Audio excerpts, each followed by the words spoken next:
இது மகிமை நேரம். கர்த்தரும் இரட்சகருமாய் இருக்கிற இயேசு கிறிஸ்துவின் ஈடு இணையற்ற இன்ப நாமத்தினாலே மகிமை டிவி நேயர்களை அன்புடன் வாழ்த்துகிறேன். மகிமை நேர நிகழ்ச்சிக்கு உங்களை அன்புடன் வரவேற்கிறேன். நாம் தொடர்ந்து தேவ ஆலயம் என்ற தலைப்பின் கீழே தியானித்து வருகிறோம்.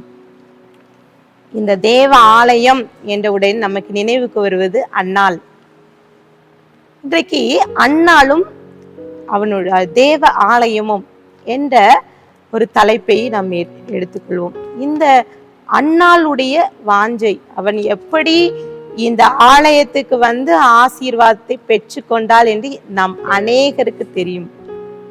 இங்கே வசனம் சொல்கிறது 1 சாமுவேல் 2:1 அப்பொழுது அன்னாள் ஜெபம் பண்ணி, என் இருதயம் கர்த்தருக்குள் களி கூறுகிறது, என் கொம்பு கர்த்தருக்குள் உயர்ந்திருக்கிறது, என் பகைஞரின் மேல் என் வாய் திறந்திருக்கிறது, உம்முடைய இரட்சிப்பிலே சந்தோஷப்படுகிறேன் என்று.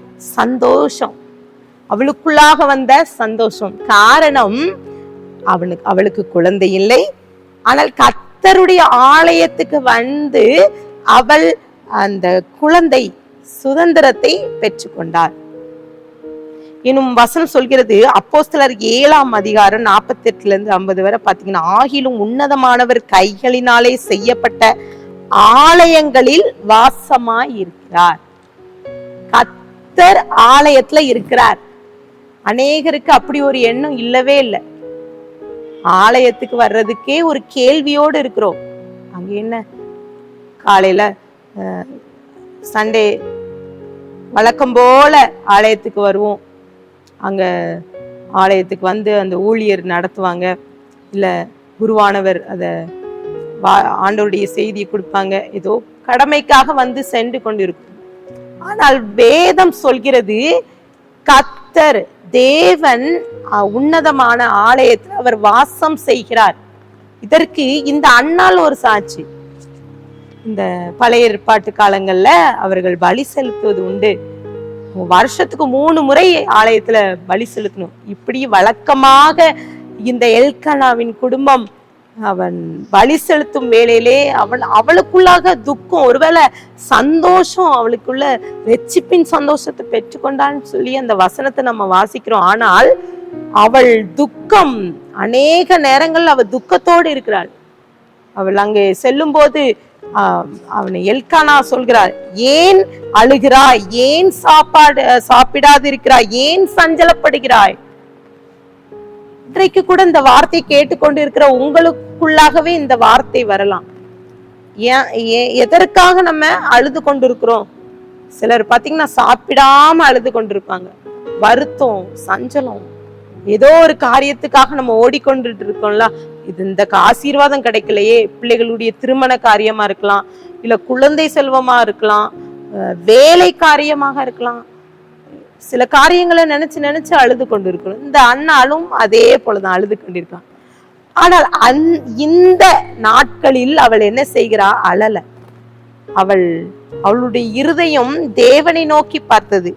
அவள் இதுவரைக்கும் குழந்தை இல்லை என்று சொல்லி அழுது கொண்டிருக்கிற அன்னாள் ஆண்டவர் சமூகத்தில் போய் நிற்கிறார். எனக்கு குழந்தை வேண்டும் என்று சொல்லாமல், எனக்கு தந்தால் அதை உமக்கே தருகிறேன் என்று சொல்லி பொருத்தனை செய்கிறார். அவளுக்குள்ளாகவே ஒரு இருதயத்துக்குள்ள இருக்கிற மனக்கலக்கம் மாறுகிறது. அவள் அதன் பின்பதாக துக்க முகமாய் இல்லை என்று சொல்லி வேதம் சொல்கிறது.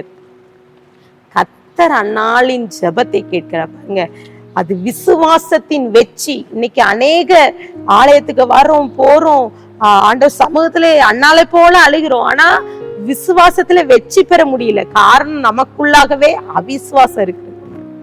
இது நடக்குமா நடக்காதா, இப்படி குழப்பங்களோடு இருக்கு. அந்த அன்னாளுடைய வாஞ்சி, அவள் ஆலயத்துல அவள் அது வரைக்கும் ஆண்டவரை நம்பாம, ஆண்டவரை பார்க்காம மனுஷனை பார்த்து கொண்டு மனுஷனுடைய முகத்திற்காக அவள் அழுது கொண்டிருந்தாள். ஆனால் அவள் கண்ணீரை ஆண்டவர் சமூகத்திலே ஊற்றின போது கர்த்தர் அந்த விண்ணப்பத்தை கேட்டார். இன்னும் பாத்தீங்கன்னா, புதிய ஏற்பாட்டிலையும் கூட ஒரு அன்னாள், அவள் ஒரு வயதான ஒரு பெண். பாருங்க, 84 வயது அவளுக்கு.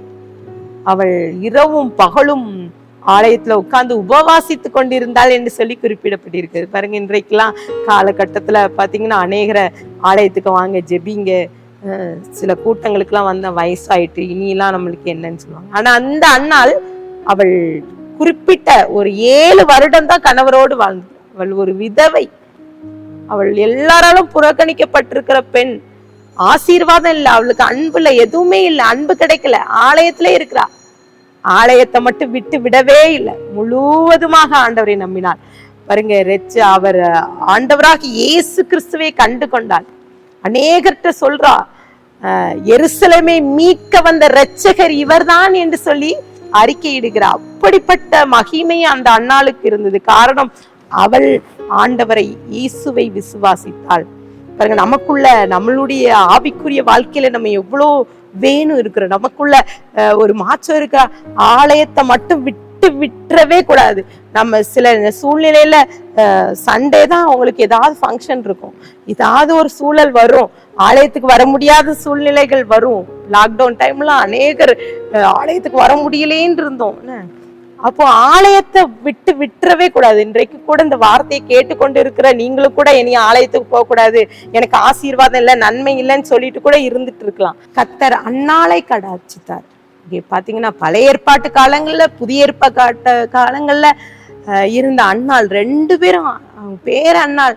ஆனால் அவர்கள் ஆலயத்தை விட்டு விடவில்லை. இன்றைக்கு கூட ஆண்டவர்கிட்ட ஒப்பு கொடுத்து ஜெபிங்க. ஆண்டவரே, நானும் கூட ஆலயத்துக்கு செல்ல முடியாத தடையோடு இருக்கிறேன், எனக்கு ஆசீர்வாதம் இல்லை, ஒருவேளை குழந்தை செல்வம் இல்லை, ஏதோ தடைகள் இருக்குது, ஒருவேளை எல்லாத்தாலும் புறக்கணிக்கப்பட்ட பெண்ணாக இருக்கலாம், அன்பு இல்லாத பெண்ணா இருக்கலாம். ஆனா கர்த்தருடைய ஆலயத்தை இரவும் பகலும் அவள் விடாம உபவாசித்தது போல ஆண்டு சமூகத்துல இன்றைக்கு ஆண்டுகிட்ட அந்த ஆலயத்தை வாஞ்சி எனக்கு தாங்க சப்பா, ஆண்டுகிட்ட கேட்கலாமா? அந்த அண்ணால போல ஆலய வாஞ்சி எனக்கு வேணும்னு சொல்லிட்டு ஆண்டுகிட்ட ஒப்பு கொடுத்து ஜெபிக்கலாம். அன்பின் பிதாவே, எங்களோடு பேசியிருக்கீங்க. இன்றைக்கும் கூட நாங்க எங்களை ஒப்பு கொடுத்து ஜெபிக்கிறோம். நாங்க ஆலயத்துக்கு வர முடியாத தடைகளை மாற்றி போடுங்க.